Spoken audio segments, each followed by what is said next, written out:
Le reportage est un support pour les journalistes. Depuis l'invention de la télévision, celui-ci sert à illustrer les propos des reporters qui n'informaient jusqu'alors que via la presse écrite ou la radio. En 2021, cette technique est encore utilisée à la télévision ou sur Internet, mais sa réalisation a bien changé.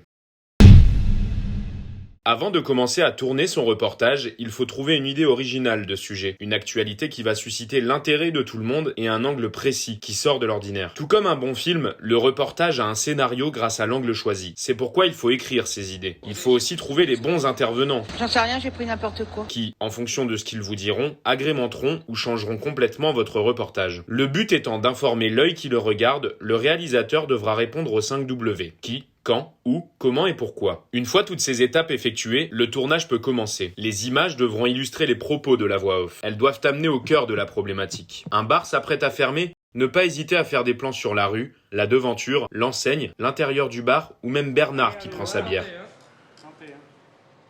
Aïe, aïe, aïe. Les images doivent être efficaces et percutantes.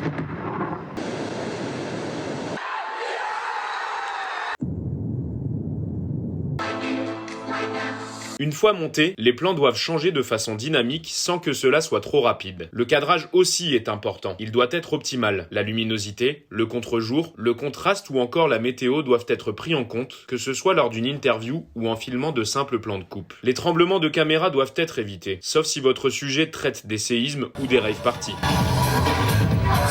Pour l'audio, les sons d'ambiance doivent être cohérents avec le sujet. La voix off est le plus important. C'est elle qui répond aux questions que l'on se pose. Cette voix doit être claire et satisfaisante à écouter, sauf quand votre langue ne vous le permet pas. Das Recht des Stärkeren kann nicht über das Recht. Il existe un ton précis pour la voix off. Comme chaque samedi depuis 10 semaines, On peut y aller ?